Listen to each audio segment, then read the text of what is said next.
July 15, 1945. The nuclear age dawned over the remote deserts of New Mexico. Though World War II seemed to drag on forever, it would finally end in 1 month. Colonel Paul W. Tibbets was a cocky 29-year-old aviator. He was assigned the top secret job of heading up the 509th Composite Group, the only self-contained unit in the entire Air Force.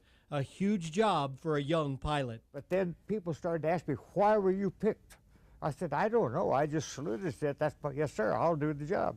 I was so shot in the ass with confidence by the time I was 29 years old, there wasn't anything I couldn't do. His mission to deliver the most powerful weapon ever conceived by man in hopes of bringing an end to the war. Tibbets and his men began training at Wendover Air Base on the Utah-Nevada border, a hot, dry, desolate place that comedian Bob Hope once called Leftover Air Base. They flew the newly developed B-29 Super Fortress, big enough and with range enough to carry a 10,000-pound bomb. The bomb that I dropped, the center of it, the heart of it, was part of a 75-millimeter cannon, and with the breech in the back of it, and that's what made the thing explode. You had two pieces of uranium. You drove them together at a certain powder charge, which gave a certain velocity to get criticality. While the war raged on in the Pacific, most thought the only way to end it was with an invasion of the Japanese mainland. Each island taken, like Iwo Jima, cost thousands of lives. Tibbets moved the 509th to the island of Tinian in the Mariana Islands. This is where the atomic bomb missions would be launched.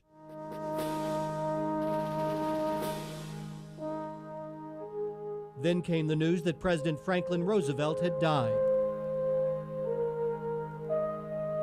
Harry Truman became president and for the first time learned of the Manhattan Project, the name given to the development of the atomic bomb. After successful test, Colonel Tibbets handpicked his 12-man crew. He chose a B-29 and named it the Enola Gay after his mother. In our next report tomorrow night at 10, General Tibbets will talk about the mission and about America today. The mission was nearly 58 years ago, but in some ways seems like yesterday. I think everything was put in my mind pretty permanently in that first few minutes after the bomb exploded. Today, I don't think, quite truthfully, Mike, I don't think about it until somebody asks me a question. After the war, there were rumors that General Tibbets had suffered severe depression. Some said he'd lost his mind. He's lost much of his hearing, but that's all. They expected a few hundred folks to come hear him speak at the Virginia Aviation Museum. 1,400 folks came.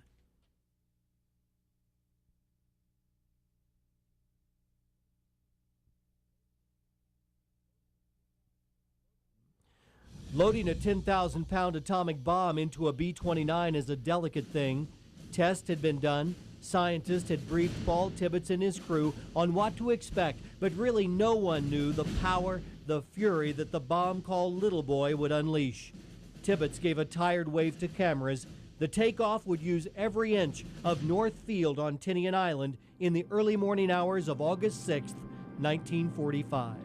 And I was checking everything was possible for me to check because I didn't want any mistakes. For weeks, single or small groups of B-29s had flown over Japan until it was thought that they were just routine reconnaissance flights. This one was not. When the bomb was released, Tibbets had 40 seconds to get the plane out of the way of the bomb blast. These are the only pictures of the mushroom cloud above Hiroshima. Scientists say the temperatures on the ground for a brief moment reached nearly 500,000 degrees. The devastation was complete. Even steel and concrete were vaporized in the blast. 40,000 died instantly. 100,000 eventually died from the bomb. Paul Tibbets thought that the war was over right then, but surrender did not come. They said, well, they've only got one of those things. We don't quit. Nobody could have two of them. Well, they got the second one. And I understand again, after a couple of days of debating back and forth, that the emperor got on the radio and he said, I cannot stand to see my subjects exposed to this any further. We will surrender. Of the 12 crew members, only General Tibbets and one other are still alive today. Tibbets says he has no regrets. Today, he enjoys meeting fellow World War II veterans and speaking to crowds about his service and his part in history. He says he's concerned that what happened in World War II isn't always taught accurately. And that's revisionist in our educational system. They took a hold because we, the guys that did the fighting and everything, we were too busy trying to straighten our lives out, get our jobs back, and do everything we had been doing, and we weren't paying any attention to what the kids were getting in school. So it's our fault. General Paul W. Tibbets has no regrets. He's a soldier. He salutes and says, "Yes, sir." And while he understands what a terrible thing war is, he believes you fight them to win and you do whatever it takes to attain victory. And victory, he says, requires a united people. He's clear about war with Iraq. And I hope this president's got guts enough, he's going to go ahead and do what he said he's going to do.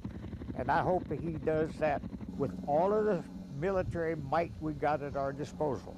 That means use everything that he needs to win this part of the war. I feel we got to get our acts together. You see, the Japanese bombing Pearl Harbor welded this country tight. You couldn't go anywhere that there wasn't talking about the war. And how does Paul W. Tibbets want history to remember him?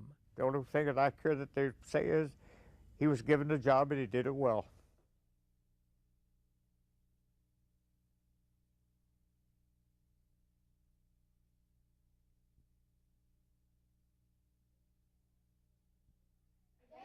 A tornado made of spaghetti could be bad. Obviously, Jerry Lynn Hollyfield's third graders have recently read Partly Cloudy with a Chance of Meatballs, a great book. Jerry Lynn Hollyfield was born to teach, and she feels most at home right here. I love what I do. I have wanted to teach since I was in first grade. I would go home from